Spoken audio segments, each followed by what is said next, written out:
I understand that Hollywood is very important in Los Angeles, but 3 generations I'm from, and there's a lot of immigrants that came to Los Angeles to build new lives, especially after the war. And I actually went to see, we have like 12 spots at your cemetery, and I also have Hillside, which is a very dignified, it's a wonderful place. And I came, and it was really, really sad for me. And in fact, your director, I spent about 5 hours in his office because I was threatened there, and there were people drinking. So when you talk about your Saturday night things, celebrating that, it's more like, I don't think my family thought they were going to be at Coachella. And the other thing is, I'm sure that you've gotten a lot of celebrity from this, and you've made a lot of money. So there's a whole corporate aspect of this. But I can tell you, as a person that has 12 family members there, I'm afraid to go back.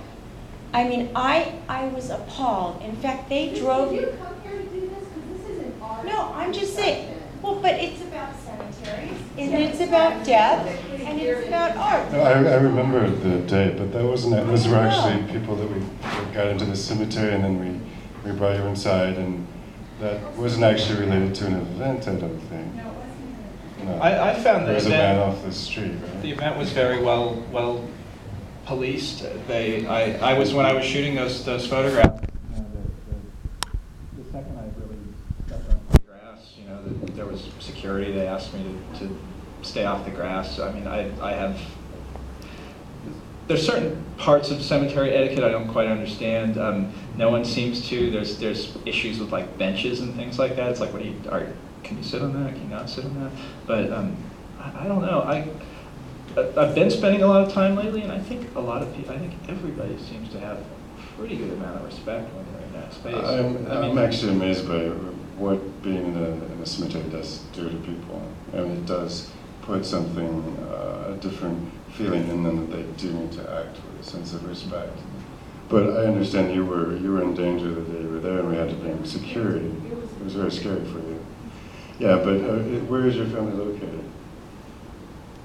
Yes. What I think area? you What mean section? specifically, I like, don't know. Oh, you don't know where they are? I'm just saying, I don't think what everyone thought that as immigrants coming in, they expected it to be. It's just a different kind of cemetery. Well, it's a cemetery that had to survive, right? Okay. From the industrial, not industrial, you use the word corporate. Really, when I got there when I was 28, it was my job to figure out some way, through as many ways possible, to reopen a bankrupt cemetery. This event actually started as a memorial for Valentino, and that night we showed a silent film, and that was about 12 years ago. And it grew from there, and during our years of struggle before we could really make all ends meet, that's how we mowed the grass, that's how we did the lawn. And when people did have problems, I think I've dealt with 2 families, and it was this is definitely something that we put a line through our cemetery where there are traditions and there are areas and there's communities, and I feel like my job is to make sure that as much as possible those traditions don't head up against each other. For instance, if you were at Dia de los Muertos, you might find that frightening, and yet 50% of my clients would find that something to be proud of. The Thai section is, it looks like another world, but I'm not going to say you can't have your own monuments here, because I'm very much like, I hope, a mayor of my city of dead, and I do want everyone to be happy. But first and foremost, I want to keep the gates open, and I want to keep it pretty. But as someone who comes in a mourn, I'd like to know more about, I was with you that day it happened, but I'd like you to come and see yourself if you think these events are respectful or not. Thank you. Sure. No, I remember. I think it's part quite of well. but it's part of that idea that people really should go there, because there is something to be learned.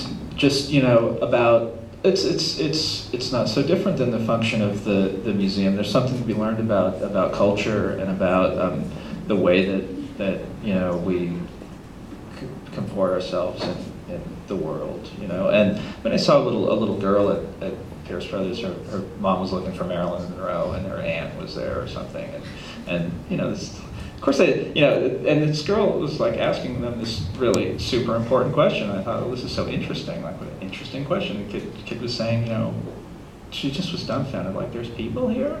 Like, what do you mean there's people in these there's people under there?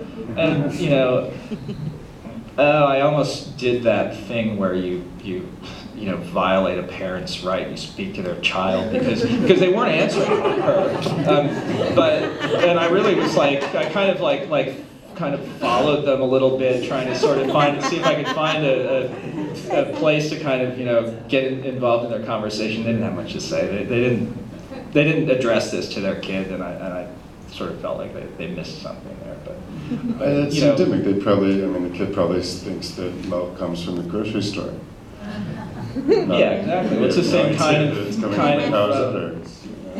It's the way we live now.